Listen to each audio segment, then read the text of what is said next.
Hi, I'm William Stewart, co-founder of Teleios. Welcome back to our verse-by-verse study on the book of Mark. We just talked about the terrible death of John the Baptist, but remember fondly his ministry and how God used him to pave the way for Jesus Christ, as predicted in the Old Testament. We come today now to one of the great miracles, the feeding of the 5,000, which is known by most of us, I'm sure. And this is recounted here in Mark 6, also Matthew 14, and Luke 9. Let's go to the text, verse 30.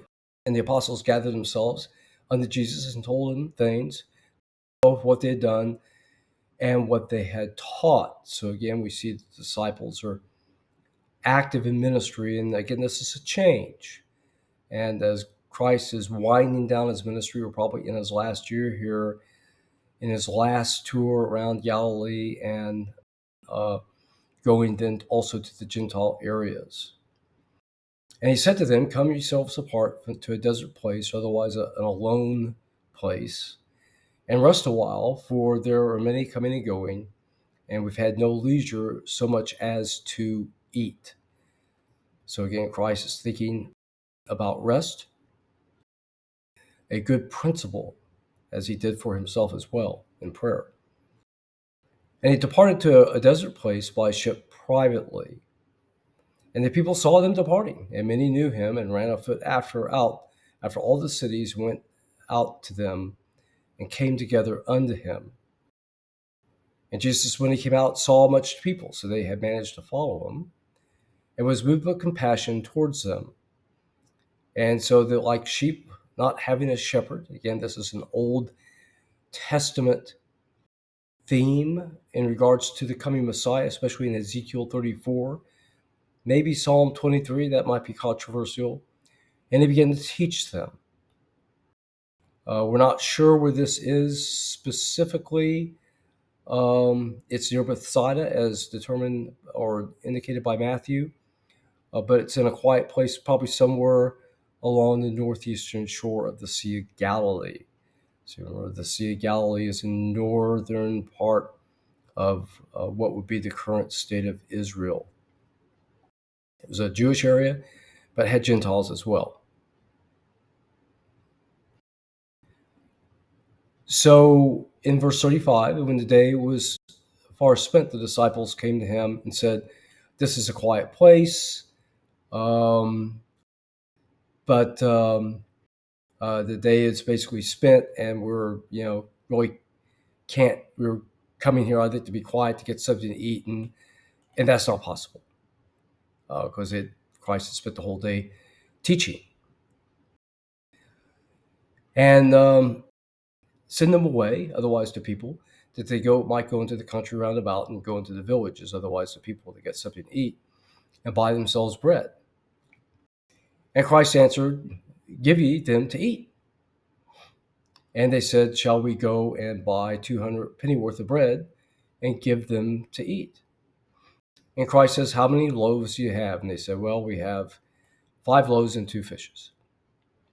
So he commanded them to make everybody sit down, and in an orderly fashion. And he had taken the 5 loaves and 2 fishes, looked up to heaven and blessed, and broke them all and gave them to the disciples to distribute. They all ate and were filled, and afterwards they had 12 baskets full of fragments and of the fishes. Otherwise they finished with more than what they had. And they did eat, and the loaves were about 5,000 men. So again, this is a famous story. It shows Christ's power over nature, along with some other famous miracles, feeding the 4,000, Christ calming the storm, Christ walking on the water, which we'll discuss next time. It shows again, it's part of his presentation as Messiah. Messiah was to do miracles, Psalm 35, Isaiah 61, I think it's Psalm 35, and other places. And so people would know him or recognize him in part because of the miracles that he was doing.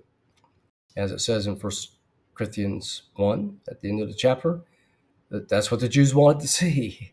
The Greeks wanted to see wisdom and the Jews' miracles. There were other parts of his presentation as well.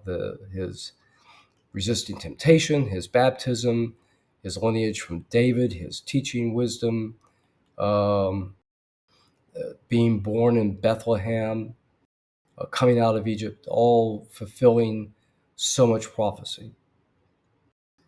It also shows his compassion for people, and that he, at some level, was taking care of the people who were following him. And as Christ kept commanding people, you had to believe and had to follow. So he constantly had these huge crowds following him. And probably many were doing it out of faith, but probably a lot were doing for the spectacle or to get healed themselves. We don't know. They probably came and went in and out of their homes. They may have gone back home to get food. Here Christ is providing food. He does it also with the 4,000. And we'll see soon in a couple chapters, the people may have given these people food. But he's helping to take care of the people following him, and he certainly does so for the disciples. It's a demonstration of their faith. Now, of course, at the end, these people almost all will leave him and deny him as they flee in front of his terrible crucifixion. But there is a remnant that they believe. Thanks be to God.